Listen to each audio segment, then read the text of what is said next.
नहीं तो फिर आप अभी, मैं ये कह रहा हूं कि अपोजिशन के तरफ से ये पत्र इलेक्शन कमीशन को क्यों नहीं जा रहा है कि भाई इस प्रकार से डिस्प्रोपोर्शनेट जो कैंपेन हो रहा है वो जनता को प्रभावित करने का बहुत बड़ा तरीका है।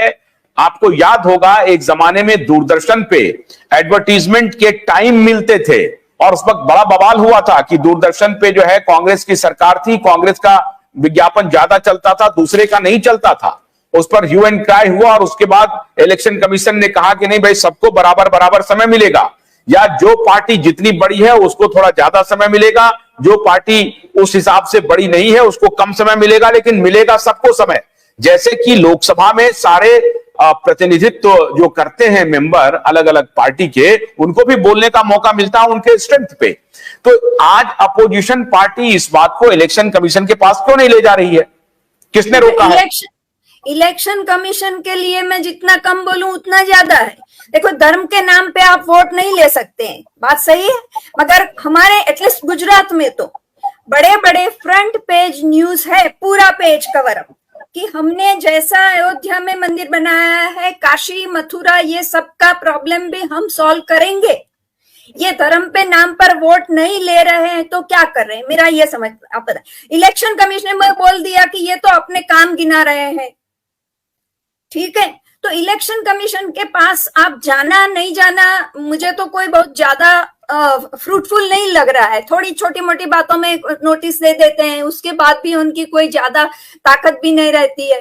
मगर इसलिए इलेक्शन कमीशन की तो बात ही छोड़ो, मैं पूरा ओवरऑल अपना जो व्यवस्था है उसमें किस तरह से इलेक्शन एक बिल्कुल व्यवसाय हो गया है, वो लोकशाही का प्रतीक रहा ही नहीं है, उसकी बात करना चाहती हूँ। तो फिर मीडिया भी तो व्यवसायिक जहां से मिलेगा, कॉर्पोरेट मीडिया है, उनको ज्यादा पैसा जहां से मिलेगा वो करेंगे।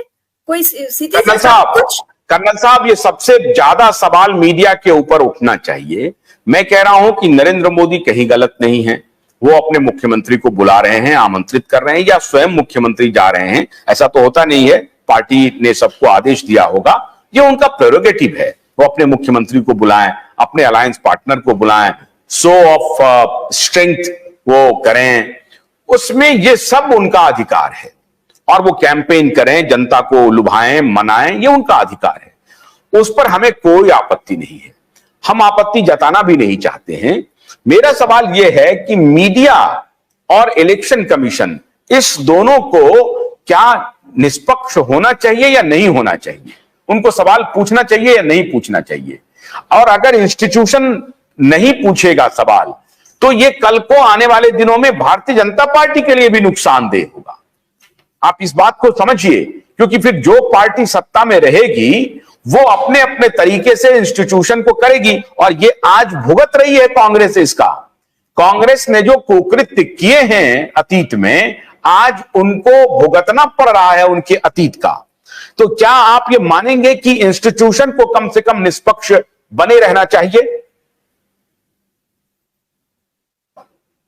आपकी आवाज नहीं आ रही है, अनम्यूट कीजिए। देखिए, इंस्टीट्यूशन तो निष्पक्ष है, जो लोकशाही माया जी कह रही है, थोड़ा माया कोडनानी गुजरात बोल रहे तो माया। क्षमा चाहता हूँ, मैं क्षमा चाहता हूँ आपको, माया। देखिए डॉक्टर माया, देखिए इनके ऊपर कैसा भूत सवार है, वो माया कोडनानी कहा आपको, डॉक्टर माया को माया कोडनानी कह दिया। अरे वाह, जबरदस्त कर दिया आपने। माया कोडनानी की क्या भूमिका है पूरी दुनिया जानती है, और आपने उनसे इक्वेट किया। ये घटना यही दर्शाती है कि आप जिस प्रकार से प्रचार करते हैं, जितना भव्य करते हैं, जैसा माया कोडनानी का इतना प्रचार हो गया कि मेरे जैसे हम जैसे लोग, पढ़े लिखे लोग भी कंफ्यूज होता है, डॉक्टर माया और माया के साथ कोडनानी ऑटोमेटिकली जुड़ गया। आप सोचिए, इसी भव्यता से जब उन्होंने नामांकन किया है तो निश्चित तौर से दर्शकों पे, लोगों को, वोटरों के ऊपर प्रभाव डालेगा। ये तो उनका अधिकार है कि लोगों, वोटरों पर प्रभाव डालकर उनको कन्विंस करके उनसे वोट लेना, इसमें कोई दो गति है। दो फाड़ नहीं है। हाँ, निष्पक्ष सरकारी एजेंसियों को होना चाहिए, मीडिया को भी होना चाहिए, क्योंकि मीडिया को फोर्थ स्टेट कहा जाता है, fourth pillar of the democracy कहा जाता है हमारे संविधान का। और मीडिया मेरे हिसाब से वो कर रही है, इसमें मुझे कोई डाउट नहीं है। मैं बहुत सारा टेलीविजन देखता हूँ, हर चैनल देखता हूँ, हर चैनल अपने अपने हिसाब से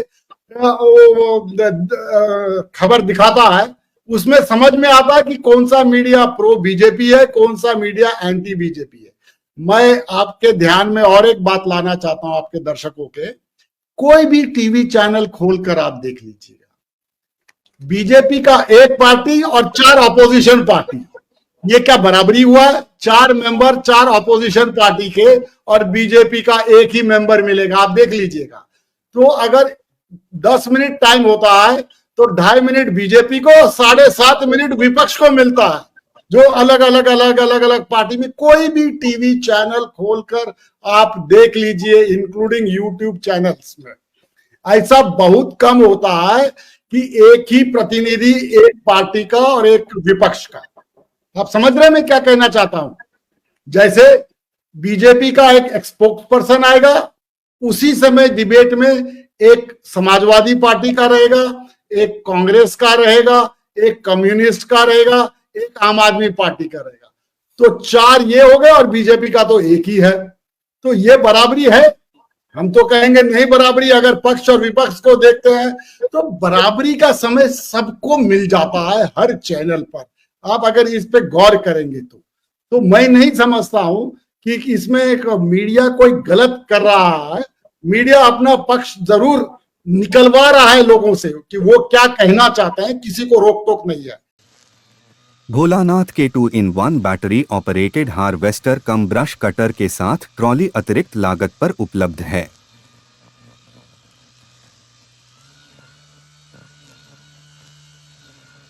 अधिक जानकारी के लिए कृपया दिए गए नंबर पर कॉल करें।